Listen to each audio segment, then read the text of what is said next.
வணக்கம் தமிழக மக்களே, இது உங்கள் அரசு 360.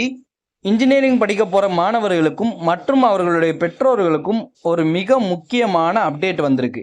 அது என்ன அப்டேட் அப்படின்றத பத்தி பார்ப்போம். அதுக்கு முன்னாடி நம்ம சேனலை ஒரு சப்ஸ்கிரைப் பண்ணி வச்சுக்கோங்க. ஸோ இப்போ அப்டேட்டுக்குள்ள போலாமா? தமிழ்நாடு பொறியியல் சேர்க்கை 2026, அதாவது டிஎன்இஏ 2026 கலந்தாய்வு பணிகள் வேகமாக நடைபெற்று வருது. லட்சக்கணக்கான மாணவர்கள் தங்களோட ரேங்க் எப்போ வரும், எந்த கல்லூரி கிடைக்கும், கவுன்சிலிங் எப்போ தொடங்கும் அப்படின்னு எதிர்பார்த்து காத்துக்கிட்டு இருக்காங்க. இந்த நிலையில டிஎன்இஏவின் முக்கியமான அடுத்த கட்ட பணிகள் தொடங்கியிருக்கு. உங்க ரேங்க் லிஸ்ட்டு, ரேண்டம் நம்பர், சான்றிதழ் சரிபார்ப்பு, சீட் அலாட்மெண்ட் என எல்லா விவரங்களையும் இந்த வீடியோவில் முழுசாக பார்க்க போகிறோம். ஸோ வீடியோவை கண்டிப்பாக ஸ்கிப் பண்ணாமல் பாருங்கள். ஏன்னா இப்போ நான் ஒரு அப்டேட் கொடுக்குறேன்னா அது முக்கியமான அப்டேட்டாக மட்டும்தான் இருக்கும். ஸோ அந்த வீடியோ நீங்கள் ஸ்கிப் பண்ணி பார்த்தீங்கன்னா அந்த அப்டேட்டில் சில விஷயங்களை நீங்கள் மிஸ் பண்ணுறதுக்கு வாய்ப்புகள் இருக்குது. நான் டிஸ்கிரிப்ஷனில் இது போட்டிருக்கேன், பட் ஆனால் இருந்தாலும் நீங்கள் வீடியோவை ஸ்கிப் பண்ணாமல் பார்த்தீங்கன்னா உங்களுக்கு எல்லா விஷயங்களும் புரியறதுக்கான வாய்ப்புகள் நிறையாவே இருக்குது.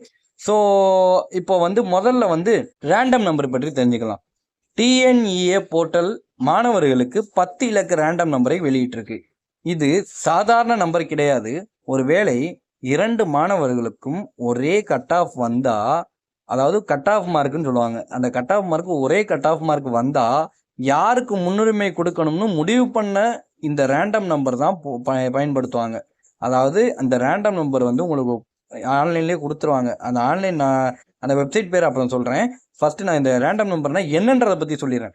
இந்த ரேண்டம் நம்பர் முன்னாடியே கொடுத்துருவாங்க. இந்த ரேண்டம் நம்பரை வச்சு இப்போ ஒரு 4 பேர்த்துக்குன்னு வச்சுக்கோங்களேன், 4 பேர்த்துக்கும் ஒரே கட் ஆஃப் மார்க் வருதுன்னா இந்த ரேண்டம் நம்பரில் யார் முதல்ல இருக்காங்களோ அவங்கள தான் செலக்ட் பண்ணுவாங்க. ஸோ இந்த ரேண்டம் நம்பரை நீங்கள் செக் பண்ணிக்கோங்க. உங்கள் அந்த வெப்சைட் நேம் TNEAonline.org அப்படின்ற வெப்சைட்டில் நீங்கள் உங்கள் லாகின் மூலமாக செக் பண்ணி பார்த்துக்குங்க. கண்டிப்பாக இது தேவைப்படும். ஸோ அந்த வெப்சைட்டை நான் டிஸ்கிரிப்ஷன்லேயும் போட்டு வைக்கிறேன். ஸோ அடுத்து என்னன்னா, ரேண்டம் நம்பர் வெளியானதுக்கு அப்புறம் அடுத்த முக்கியமான ஸ்டெப்பு சான்றிதழ் சரிபார்ப்பு. அதுக்கப்புறம் அதிகாரப்பூர்வமாக ரேங்க் லிஸ்ட் வெளியிடப்படும். ரேங்க் லிஸ்ட் வந்ததும் மாணவர்கள் தங்களுக்கு விருப்பமான கல்லூரிகள் மற்றும் பாடப்பிரிவுகள் தேர்வு செய்ய முடியும். அதற்கு பிறகு சீட் அலாட்மெண்ட் நடைபெறும். மாணவர்களின் ரேங்க் மற்றும் விருப்பு தேர்வுகளின் அடிப்படையில் கல்லூரிகள் ஒதுக்கிடப்படும். இப்போ மாணவர்கள் செய்ய வேண்டிய முக்கியமான விஷயம் என்னன்னா, உங்க மொபைல் நம்பர் மற்றும் இமெயில் ஐடி ஆக்டிவாக இருக்கான்னு செக் பண்ணணும். அப்புறம் டிஎன்இஏ போர்ட்டலில் உங்கள் லாகின் அடிக்கடி செக் பண்ணிக்கோங்க. ஏன்னா உங்கள் லாகினை நீங்கள் அடிக்கடி உள்ளே போய் நீங்கள் செக் பண்ணி பார்த்துக்குங்க. அதான் உங்களுக்கு நல்லது. ஸோ அடுத்தது சான்றிதழ்கள் அனைத்தும் சரியாக அப்லோட் ஆகிருக்கான்னு உறுதி பண்ணிக்கோங்க. ஏன்னா சில பேர் அப்லோட் பண்ணிடுவாங்க, ஆனால் அது நமக்கு இத்தனை எம்பிக்கில் தான் நீங்கள் அப்லோட் பண்ணணுன்ற மாதிரி காமிச்சிருக்கோம். நம்ம அப்லோட் பண்ணிட்டு டக்குன்னு சரி அப்லோட் பண்ணியாச்சு அப்படின்ட்டு விட்டுருவோம். ஸோ அதையும் நீங்கள் செக் பண்ணி பார்த்துக்குங்க. அதுக்கப்புறம் மேலும் எந்த கல்லூரி எந்த பிரிவு படிக்க விரும்புகிறீங்கன்னு இப்போவே ஒரு லிஸ்ட்டு தயார் பண்ணி வச்சுக்கோங்க. அதாவது இப்போது காலேஜ் 12th முடித்தோம்னா இந்த இந்த இந்த குரூப்பு படி, இந்த காலேஜில் போய் படி அப்படின்னு நிறைய பேர் எதுனால சொல்லுவாங்க. நீங்கள் ஒரு லிஸ்ட் எடுத்து வச்சுக்கோங்க. நம்ம இது இல்லைன்னா இது படிக்கலாம், இதுவும் இல்லைன்னா இதை படிக்கலாம் அப்படின்னு ஒரு லிஸ்ட் எடுத்து வச்சுங்க. அதுதான் உங்களுக்கு நல்லது. ஏன்னா அப்போ நீங்கள் போனதுக்கப்புறம் இது கிடைக்காத பட்சத்துக்கு இதில் நம்ம படிச்சுக்கலாம். நமக்கு இது வரும் அப்படின்றது உங்களுக்கு தெரியும். ஸோ கண்டிப்பாக அதை நீங்கள் யூஸ் பண்ணிக்கோங்க.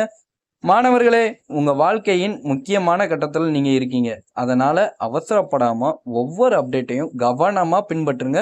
உங்கள் கட் ஆஃப் எவ்வளவு, எந்த கல்லூரியை விரும்புகிறீங்க அப்படின்றத நம்ம கீழே கமெண்ட் செக்ஷனில் சொல்லுங்கள், நானும் தெரிஞ்சுக்கிறேன். இந்த தகவலை மற்ற மாணவர்களுக்கும் உடனே ஷேர் பண்ணுங்கள். ஏன்னா உங்களுக்கு மட்டும் தெரிஞ்ச விஷயங்கள் பல மாணவர்களுக்கும் தெரியணும். கல்வி, அரசு, வேலைவாய்ப்பு மற்றும் தமிழக அரசின் முக்கிய அப்டேட்டுகளுக்கு நம்ம அரசு 360 சேனலுக்கு இப்போ ஒரு சப்ஸ்கிரைப் பண்ணிவிட்டு பெல் பட்டனையும் ப்ரெஸ் பண்ணி வச்சுங்க. அதுக்கப்புறம் நம்ம காலேஜ் படிக்க போகிற மாணவர்களுக்கும் அதுக்கப்புறம் நம்ம மாணவிகளுக்கும் ஒரு முக்கியமான ஒரு விஷயம் சொல்கிறேன். காலேஜ் வாழ்க்கைன்றது ஒரு சொர்க்கம் மாதிரி. நான் ஏன் அப்படி சொல்கிறேன்னா, அந்த காலேஜ் லைஃப்பில் யாருன்னு என்னன்னே தெரியாமல் பழகி பேசி சிரித்து ஒரே ரூமில் தூங்கி ஒரே தட்டில் சாப்பிட்டு அது ஒரு சொர்க்க வாழ்க்கை தான். ஸோ அந்த வாழ்க்கையை யாரும் மிஸ் பண்ணாதீங்க. கண்டிப்பாக காலேஜில் போய் ஒரு நல்ல காலேஜில் சேருங்க, ஃப்ரெண்ட்ஸு பிடிங்க, ஜாலியாக இருங்க, உங்கள் காலேஜ் லைஃப்பை நீங்கள் என்ஜாய் பண்ணுங்கள். அது பிரிய போகும்போது தான் ரொம்ப வலிக்கும். ஸோ கண்டிப்பாக எவ்வளோ என்ஜாய் பண்ண முடியுமோ அவ்வளோ என்ஜாய் பண்ணுங்கள். அதே மாதிரி படிக்கவும் செய்யுங்கப்பா. நான் இப்படி சொன்னேன்றதுக்காக நீங்கள் என்ஜாய் மட்டும் பண்ணிகிட்டு இருக்காங்க. ஸோ காய்ஸ், இதோட வீடியோ முடியுது. நன்றி, வணக்கம். இது உங்கள் அரசு 360.